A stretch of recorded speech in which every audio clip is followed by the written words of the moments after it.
Ya, assalamualaikum warahmatullahi wabarakatuh. Dan tentunya di tengah-tengah roadshow kita sudah diberi pintu selebar mungkin begitu oleh Bapak Bupati Kabupaten Bantaeng, Bapak Ilham Asikin. Dan tentunya kemarin ya kita sudah bertemu dengan Kadiskominfo Kabupaten Jeneponto, dan tentunya setelah ini kita akan melanjutkan roadshow kita ke beberapa kabupaten juga, dan kita mampir di Kabupaten Bantaeng dengan begitu penyambutan yang sangat luar biasa. Sebelumnya terima kasih banyak Pak Ilham sudah menyambut 55 TV tentunya, dan ini adalah salah satu program yang ada di 55 TV, dan tentunya program ini merupakan program yang biasanya mempertemukan saya dengan para pejabat seperti itu. Dan alhamdulillah hari ini kita beruntung bisa bertemu dengan Bapak Bupati langsung, Bapak Ilham Asikin. Dari sekian banyak kesibukan, akhirnya beliau menyempatkan hadir untuk berbincang-bincang bersama saya tentunya di podcast 55. Baik, Pak Ilham, bagaimana kabarnya? Saya izin buka masker. Oh ya, silakan. Ini saya panggil Pak Ilham ya. Siap. Oke, Pak Ilham. Panggil kakak juga lebih bagus. Baik, ya. Pak Ilham, bagaimana kabarnya? Alhamdulillah, Bal, teman-teman ya. 55 TV yang saya hormati, menjadi sebuah kesyukuran hari ini kita bersama-sama masih diberikan nikmat kesehatan. Alhamdulillah. Ada ruang, ada waktu untuk kita berinteraksi, dan ya mudah-mudahan ada manfaat untuk kita semua. Amin, amin. Terima kasih banyak sebelumnya juga Pak dari 55 TV karena sudah artinya dibukakan pintu begitu untuk berdiskusi langsung bersama Pak Bupati. Siap. Baik, Pak Ilham, sebenarnya salah satu konsep yang dimiliki oleh podcast 55 itulah bagaimana memberikan inspirasi dan mengedukasi untuk para pecinta podcast di luar sana, khususnya anak muda, karena banyak pengalaman-pengalaman yang tentunya mungkin tidak pernah bisa dilupakan.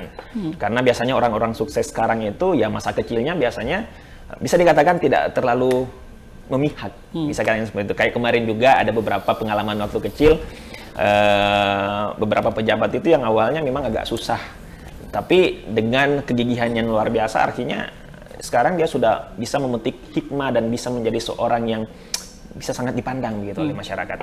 Nah, mungkin untuk Pak Ilham Asikin sendiri mungkin bisa menceritakan sedikit terkait dengan lingkungan waktu kecilnya seperti apa sih Pak? Oke. Alhamdulillah hari ini saya bisa diberikan rezeki dan tidak pernah berhenti Allah Subhanahu wa Ta'ala memberikan rezeki kepada saya sampai dengan detik ini. Kalau berbicara masa kecil, saya ada dalam lingkungan yang memang kehidupan keluarga itu dikelilingi dengan nuansa birokrasi dan politik. Oke, berarti sudah kental ya Pak ya? Sudah kental. Sudah kental sejak kecil. Baik kakek maupun orang tua memang berkecimpung di dunia birokrasi. Nah, saya pikir itu yang paling tentu memiliki pengaruh yang besar, baik dalam proses sampai saya saat ini, dan nilai-nilai itulah yang tertanam. Ada nilai, ada motivasi, dan ada ruang yang selalu diberikan, selalu Allah merahmati untuk saya menjadi bagian dari ruang proses itu sampai dengan hari ini. Sampai hari ini. Berarti memang mental birokrasinya sudah sejak kecil ya Pak ya? Iya. Karena dari kakek, orang tua, bahkan Pak Ilham saat ini pun berkecimpung di dunia yang sama. Oke, kalau boleh ditahu Pak, terkait dengan pendidikannya, apakah memang dari kecil sampai mungkin SMA itu semuanya di kabupaten ini, atau seperti apa Pak? Ya, saya di Kabupaten Bantaeng itu mengenyam pendidikan dari TK sampai dengan kelas 5 SD. TK sampai kelas 5 SD. Setelah itu saya ikut orang tua yang berpindah tugas ke Goa. Jadi mengenyam pendidikan di Makassar sampai dengan SMA. Dan itu lagi, bahwa selain memang lingkungan keluarga, saya juga ada rezeki untuk melanjutkan pendidikan di pendidikan kedinasan yang memang di bidang pemerintahan. Pemerintahan ya Pak? Waktu Pak Ilham pindah ke Makassar, ke Goa, itu profesi orang tua itu sebagai apa Pak? Camat. Oh, camat ya? Camat. Camat yang awalnya di Bantaeng. Kepala desa di Bantaeng. Kepala desa Bantaeng. Kepala desa di Bantaeng, terus dipindah tugaskan di Kabupaten Goa jadi camat. Dan tentunya pasti Pak Ilham ikut dong ya. Ya. Oke, setelah itu SMP, SMA di Makassar. Oke, waktu itu Pak pernah berpikiran tidak ya bahwa saya ingin mencari jalur yang berbeda lah dengan orang tua. Ya, karena mungkin kan ada rasa dalam tanda kutip sudah puas lah begitu dengan dunia yang seperti ini, dan mungkin Pak Ilham ingin membelot sedikit. Contoh misalnya kuliah di universitas negeri misalnya, ataukah di bidang yang lain kayak pengusaha dan lain sebagainya. Apakah itu pernah terpikirkan, Pak? Tidak pernah. Tidak pernah ya? Tidak pernah. Jadi saya menikmati lingkungan saya. Iya. Saya menikmati dan ya mungkin menjiwai juga. Saya masih ingat ke orang tua saya, kepala desa di sini, saya sering dibonceng naik motor, ke kantor, ke wilayah, dan saya menikmati itu. Menikmati itu, dan saya berupaya menikmati, tidak hanya menikmati, tetapi berusaha untuk saya juga bisa menjadi seperti orang tua dan kakek saya. Bahkan lebih dari itu? Lebih dari itu. Sehingga ketika ada ruang untuk saya mengikuti pendidikan kedinasan, saya mencoba sampai 2 kali coba. 2 kali coba, yang kedua baru lulus, dan saya mengikuti pendidikan kedinasan. Tidak hanya situ, jadi setelah saya mendapatkan diploma 4, melanjutkan pendidikan ke strata 1, strata 2, sampai dengan strata 3, saya konsisten linear di pemerintahan. Wow, berarti memang luar biasa Pak ya, betul-betul fokus di dunia yang sama. Fokus ke situ. Oke, sebelum kita lanjut Pak, saya mau sampaikan salam dari Pak Tamsil. Oke, siap. Kebetulan Pak Tamsil kemarin juga pernah menjadi narasumber saya, tapi itu di Makassar. Iya, Sinjai ya? Iya, Kominfo Sinjai. Tapi beliau ke Makassar Pak waktu itu ke kantor. Dan katanya kalau mampir di Banteng, sampaikan salam saya sama Pak Ilham. Satu angkatan dengan saya. Satu angkatan di STPDN ya Pak ya? Oke. Baik, berarti memang Pak Ilham ini betul fokus ya di dunia pemerintahan dan punya niat untuk lebih dari orang tua bahkan kakek. Iya. Oke, kalau saudara sendiri boleh tahu Pak berapa jumlah saudara? Saya 4 bersaudara, dan ketiga-tiganya saudara saya itu yang tidak coba keluar dari pakem. Oke. Dan kita menghormati itu. Iya. Kita menghormati itu. Kita menghormati itu. Ada 2 yang berusaha, ya satu PNS juga, tetapi dia tidak konsen ke tidak konsen ke jalur yang seperti. Oke, berarti memang dari 3 saudara Pak Ilham semuanya tidak ada yang di birokrasi? Ada 1 orang di birokrasi. Oh, 1 orang ya? Iya. Oke. Saya tidak tahu dia kecelakaan atau apa sampai masuk birokrasi. Oke, tapi yang paling konsisten adalah Pak Ilham? Alhamdulillah. Oke, bagaimana support dari orang tua Pak? Kan biasanya orang tua itu membebaskan anak-anaknya lah ya. Artinya terserah mau ikut di jalur saya, di birokrasi atau pilih yang lain itu terserah. Apakah dulu Pak Ilham juga dibebaskan atau memang ada keinginan dari orang tua bahwa setidaknya ada 1 orang anak saya mengikuti jejak seperti itu? Tidak ada kebebasan. Jadi lingkungan keluarga saya penuh dengan, bukan kebebasan yang tidak bersyarat ya. Tidak ada kebebasan menyampaikan pendapat, berdiskusi, dan itu yang sering kita lakukan. Tidak ada arahan, tidak ada paksaan, yang memang lahir dari diri saya sendiri, bahwa saya ada dalam lingkungan yang senantiasa melihat sosok yang saya pikir kalau kita nikmati, kita lakukan dengan ikhlas dan tulus, kita bisa bermanfaat dengan orang banyak. Wow, berarti niatnya memang sudah tulus dari awal ya Pak? Itu niat untuk menjadi seorang pejabat misalnya, itu mulai muncul sejak kapan? Sejak kecil. Sejak kecil Pak? Sejak kecil. Karena biasanya anak kecil itu kalau tidak polisi ya dokter cita-citanya.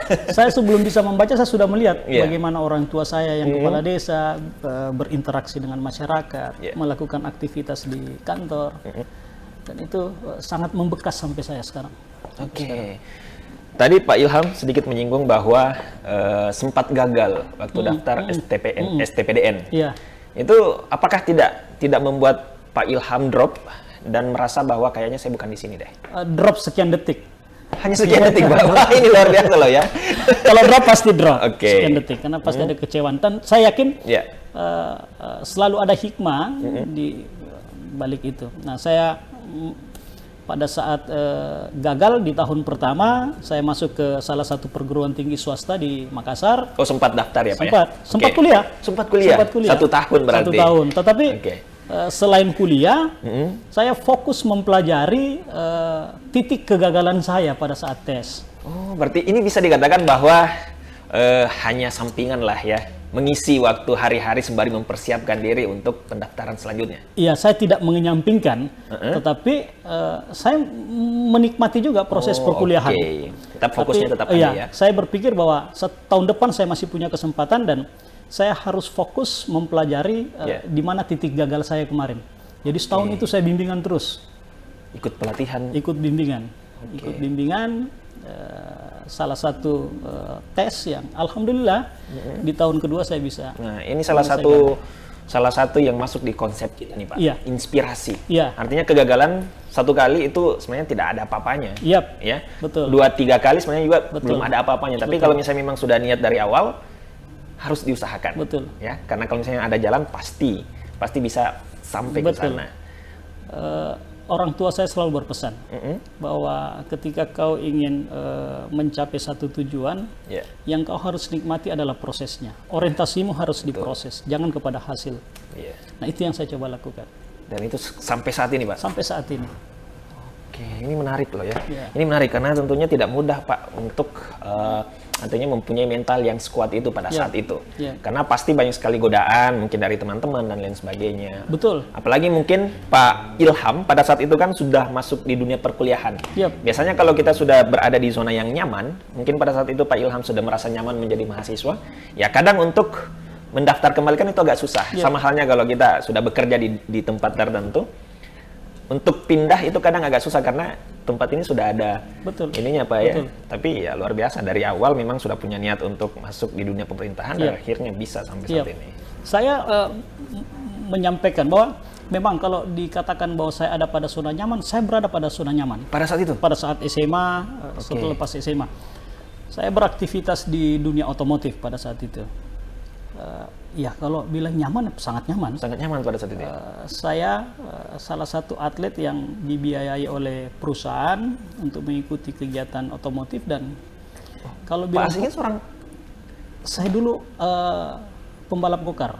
wow, ternyata atlet loh depan saya ini. Iya, saya ikut gokar dulu, Iya. ikut ke Jurnas dan dibiayai oleh salah satu perusahaan besar di Makassar Iya. untuk kita mengikuti event-event dan itu nyaman. Tetapi sekali lagi bahwa sejak kecil saya berada dalam lingkungan, saya termotivasi oleh lingkungan saya dan saya harus capai itu. Itu susah loh, Pak. Sangat susah. Untuk menyetop kebiasaan yang membuat kita sudah nyaman, apalagi sudah berprestasi dan Iya. mengambil jalur yang artinya ya kita belum tentu bisa di sana. Iya, tetapi sekali lagi bahwa lingkungan yang membentuk saya. Oke. Lingkungan yang membentuk ya mungkin juga masuk dalam teori genetik ya. Bahwa kakek, orang Ya, tua ya, dan betul. itu yang Sudah terbentuk dari dalamnya, Pak ya. Iya. Menjadi Jadi seorang ada birokrat. aktivitas-aktivitas lain saya pikir itu menjadi salah satu supporting.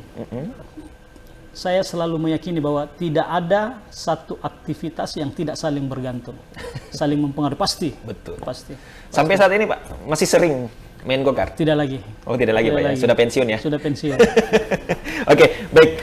Pak Ilham, waktu lulus STPDN, apakah itu langsung ditempatkan di Bantaeng atau pergi ke daerah-daerah dulu nih, daerah-daerah luar sana tuh?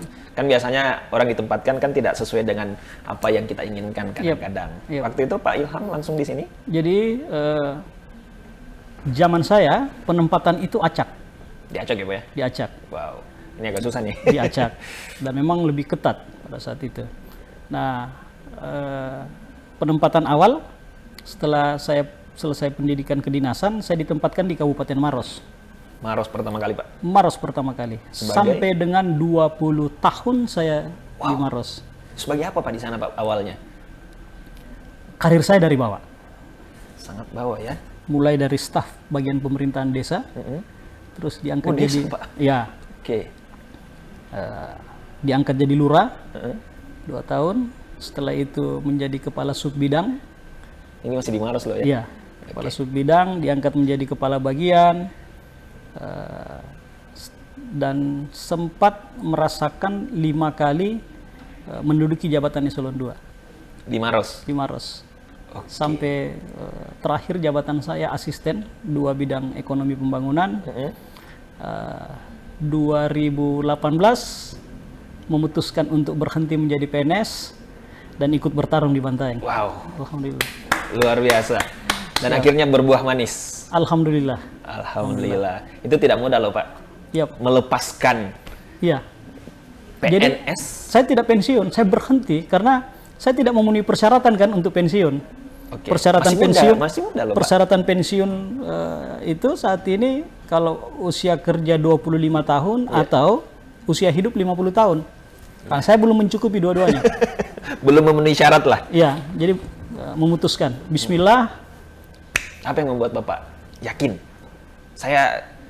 Apa yang saya perjuangkan mulai dari kecil bisa dikatakan seperti itu, dicita-citakan dari kecil sampai bisa dikatakan ya sudah mapan lah dengan pekerjaan, dengan jabatan di sana. Iya. Apa yang membuat Bapak yakin bahwa saya siap ini, saya mau bertarung di Bantaeng? Saya kembali tadi yang saya sampaikan bahwa sejak dulu orang tua saya mengajarkan tentang proses. Oke. Dan tidak ada proses yang mengkhianati hasil. Seperti itu. Ini menarik Pak, karena tidak mudah loh. Banyak orang yang gagal dan akhirnya sekarang entah seperti apa pekerjaannya. Iya. Padahal dulu sebelum menjabat, sebelum melepas PNS-nya itu kan, ya bisa dikatakan posisinya sudah sangat luar biasa sebenarnya. Apalagi Pak Ilham ini masih muda Pak. Itu untuk membuat sebuah keputusan dan artinya yakin bahwa saya akan menang di Bantaeng itu tidak mudah untuk meyakinkan diri. Bagaimana dukungan keluarga, orang tua, saudara pada saat itu? Tidak ada yang tidak mendukung, semua mendukung. Keyakinan saya juga bukan berdasarkan perasaan tentu pada saat itu. Oke. Saya selalu meyakini bahwa tidak ada proses yang mengkhianati hasil. Nah, sama ketika saya hadir dalam dunia birokrat, saya juga aktif di beberapa organisasi. Jadi mungkin ketika teman-teman saya selepas jam kantor pulang ke rumah, kumpul bersama keluarga, saya tidak.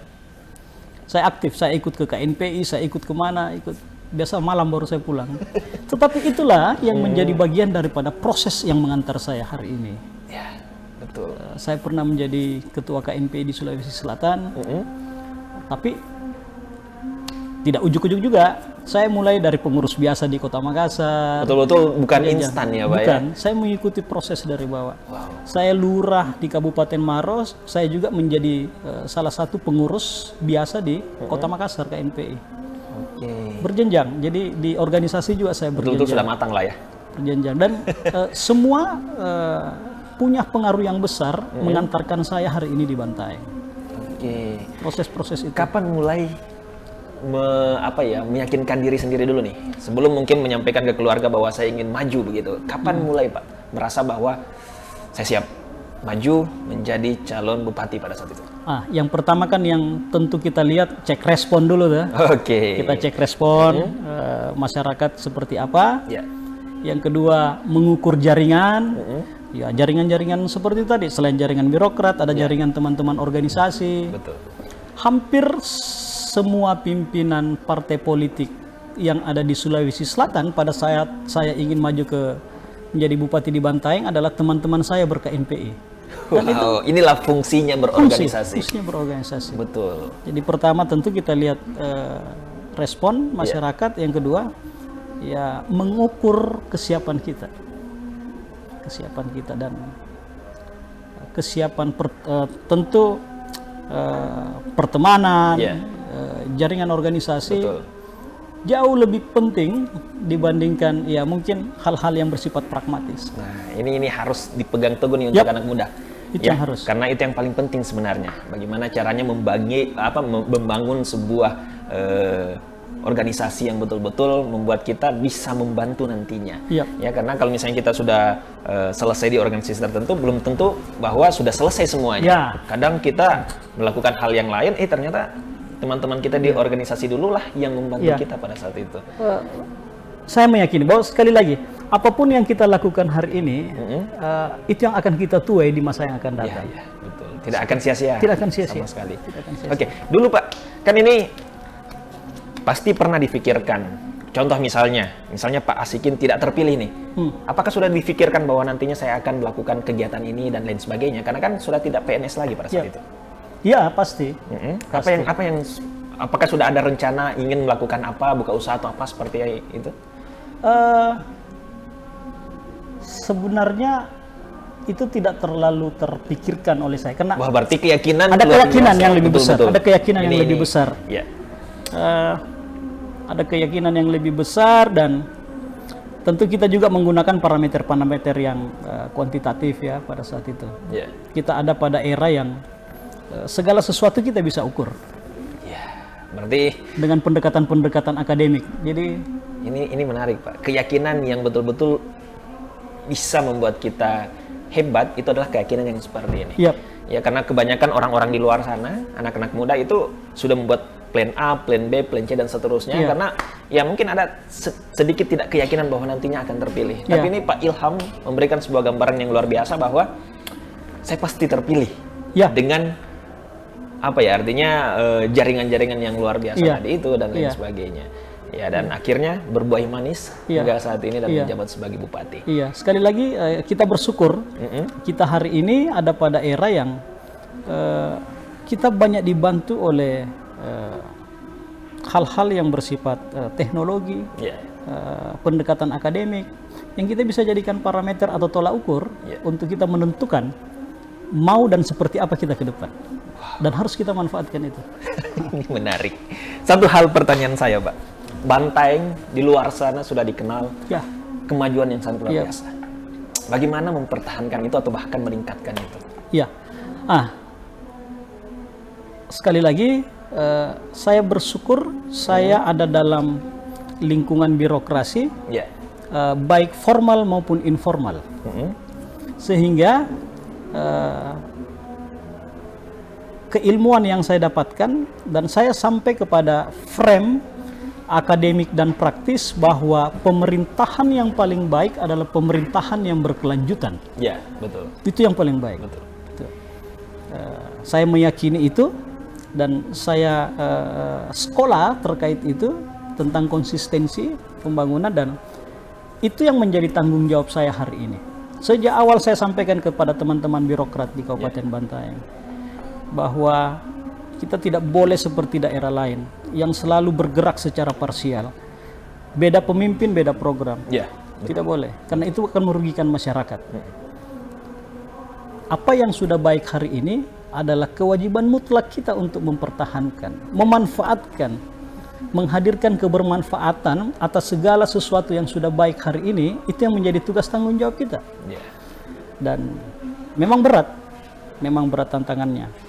Nah, saya bersyukur saya menjadi bagian daripada proses keberlanjutan pemerintahan di Kabupaten Bantaeng dengan kondisi infrastruktur yang sudah sangat nyaman, sudah sangat baik. Itu sangat terkenal di sana, Pak. Iya, tidak ada wilayah yang kita tidak bisa akses atau berat untuk kita akses, dan itu sudah tersedia. Nah, ketika melihat kondisi itu maka kita mengukur lagi dengan pendekatan parameter akademik dan hal-hal yang bersifat kuantitatif. Oh, ternyata infrastruktur yang baik hari ini tidak mungkin akan terpelihara, tidak mungkin akan dirasakan kebermanfaatannya kalau dia tidak ditopang oleh sumber daya manusia yang baik. Sehingga saya berkomitmen dengan Pak Haji Sahabudin, wakil bupati saya, bahwa fokus kita hari ini sampai dengan 5 tahun masa pengabdian kita adalah sumber daya manusia. SDM ya Pak ya? SDM. Oke, dan itu sebenarnya sangat penting. Itu investasi yang investasi yang sangat luar mungkin biasa. Secara populis tidak bisa kelihatan hari ini.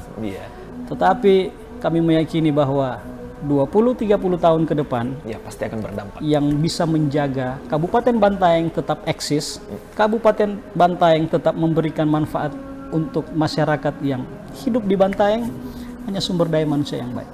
Oke, dan itu yang terus digenjot Iya. oleh pemerintah Kabupaten Iya, Bantaeng. ya, sumber Pak? daya manusia. Karena tentunya itu adalah salah satu investasi yang luar biasa. Itu yang penting. Oke, ini sebenarnya sangat bagus terkait dengan apa yang akan dilakukan ke depannya. Iya. Nah, kalau untuk harapannya, Pak, ini kan tentunya setiap pemimpin daerah itu mempunyai harapan untuk kabupatennya agar bisa lebih dari yang sekarang. Iya. Nah, kalau untuk Pak Ilham sendiri, harapan ke depan untuk Bantaeng seperti apa sih sebenarnya? Harapan yang paling mendasar dari saya adalah bagaimana kita seluruh elemen yang ada di Bantaeng mau menjaga Bantaeng ini untuk tetap baik, dan itu terpelihara sampai saat ini. Iya. Kita jaga itu ya. Nilai kebersamaan, saling menghargai, pluralisme. Iya. Saya meyakini bahwa Bantaeng lah yang terbaik di Sulawesi Selatan. Tidak ada hambatan untuk kita melakukan aktivitas di Kabupaten Bantaeng. Iya. Kenapa? Karena ada sikap saling menghargai, menghormati di Kabupaten Bantaeng. Orang Bantaeng tidak mengenal latar belakang kesukuan. Orang Bantaeng lebih berinteraksi kepada orang-orang yang bisa memberikan sumbangsi sosial, kebermanfaatan. Bukan pragmatis, saya tidak. Iya. Siapa yang baik, maka itu yang menjadi bagian daripada orang Bantaeng. Wow, luar biasa, Pak. Dan mungkin orang-orang atau putra Bantaeng mempunyai potensi yang sangat besar. Sangat besar. Tinggal sangat bagaimana besar. caranya untuk diarahkan Sangat besar. gitu ya, Pak ya. Nah, itu yang saya rasakan. Bahwa 2 tahun ini kan kita terpuruk di masa pandemi Ya, COVID-19. betul. Sangat terpuruk kita. Kami masih bisa survive. Kenapa? Karena dalam mengedukasi, mengkampanyekan tentang pentingnya protokol kesehatan, kami tidak pernah berbenturan dengan masyarakat. Masyarakat tingkat penerimaannya sangat tinggi, tingkat kebersamaan untuk membangun pemahaman secara komunal itu ada di Bantaeng, dan alhamdulillah itu yang menjadi modal semangat besar saya bersama teman-teman birokrat. Kita harus Satu visi misi ke depan. satu visi. Oke, luar biasa. Terima kasih banyak Pak Ilham. Siap. Atas waktunya, dan tentunya memang kalau misalnya kita lihat ya, Bantaeng memang adalah salah satu kabupaten yang kemajuan infrastruktur dan yang lain tentunya sangat-sangat terlihat gitu. Dan tentunya di bawah kepemimpinan Pak Ilham, ya tentunya ada beberapa yang bisa dijadikan sebagai contoh oleh kabupaten yang lain. Salah satu hal Pak, penanganan COVID, saya sempat waktu tinggi-tingginya COVID di Indonesia bahkan di dunia, satu-satunya kabupaten yang menahan mobil saya untuk diperiksa itu hanya di Bantaeng. Masuk ke mana yang di perbatasan itu, di sana pun di sana juga mau balik pun seperti itu. Satu-satunya Pak. Siap. Berarti memang Kabupaten Bantaeng serius menangani COVID pada saat itu. Alhamdulillah. Dan saya rasa waktu itu sangat terasa oleh masyarakat bahwa memang dari setiap kabupaten yang kita lewati hanya ini loh yang betul-betul kelihatan seriusnya untuk menangani. Alhamdulillah. Karena kalau misalnya kita lihat dari media sosial ya mungkin banyak yang mengatakan bla bla dan sebagainya, tapi yang terbukti di lapangan hanya satu yang saya rasakan. Alhamdulillah, terima kasih. Betul, dan saya rasa bukan hanya itu, yang lain pun pasti banyak yang dilakukan, dan ya mungkin memang yang mungkin manfaatnya didapatkan itu tidak hanya saat ini saja, tapi mungkin beberapa tahun ke depan bisa dirasakan bukan hanya masyarakat Bantaeng, tapi ya masyarakat yang di luar Bantaeng pun seperti itu. Sama dengan awal-awal kita pandemi. Jadi selain kita memperketat jalur keluar masuk, ketika daerah lain berteriak tentang persoalan alat pelindung diri, di 3 bulan pertama kami sudah produksi. Kami sudah produksi. Kami memproduksi sendiri hazmat, kami memproduksi sendiri masker, dan itu diproduksi di Bantaeng. Bantaeng ya Pak ya? Iya, kita mengambil kebijakan pada saat itu bahwa kita manfaatkan UKM ini. Jadi tukang-tukang jahit yang ada di Bantaeng. Betul. Yang kita kan punya program gratis perlengkapan sekolah setiap tahun ajaran baru. Setiap tahun Pak. Dan itu wajib diproduksi di Bantaeng. Jadi mulai dari topi, pakaian, tas, sampai sepatu itu kita produksi sendiri. Pokoknya tidak boleh dari luar ya? Tidak boleh dari luar. Nah, itu untuk memberdayakan UMKM Pemberdayaan juga, ekonomi Pak. UMKM. Betul. Nah, ketika masuk masa pandemi, semua kita kan sempat kelabakan tentang alat pelindung diri. Betul, masker sempat mahal sekali Pak. Mahal sekali. Daripada kita berharap, kenapa kita tidak produksi sendiri? Kita beli hazmatnya, kita beli bahannya, dan yang memproduksi adalah ibu-ibu yang ada di sini ya Pak ya.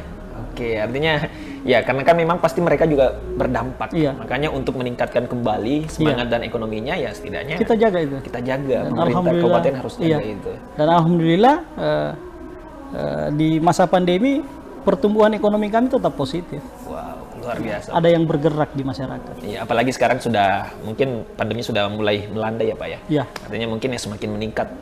Kita berharap itu. Kita berharap kesadaran kebersamaan masyarakat. Ya, tentu ini menjadi harapan besar saya kepada masyarakat Bantaeng. Iya. Seperti saat ini, kita ada dalam kondisi yang sudah melandai, tetapi tidak boleh euforia. Betul. Karena kita pernah menghadapi lepas dari gelombang pertama, euforia yang berlebihan, kita lalai dalam penerapan protokol kesehatan, akhirnya kita kena lagi. Dan kita tidak ingin itu terulang 3 kali. Betul, intinya ya tetap waspada. Meskipun mungkin levelnya sedikit menurun, ya, tapi kita tetap waspada seperti itu. Oke, baik, terima kasih banyak Pak. Sama-sama Bos. Asikin atas waktunya, luar biasa. Hormat dan terima kasih. Siap, sudah berbagi bersama kami, dan tentunya kami juga mengucapkan terima kasih banyak sudah disambut luar biasa seperti ini. Dengan kesibukan Pak Ilham yang saya rasa tidak henti-hentinya seperti itu.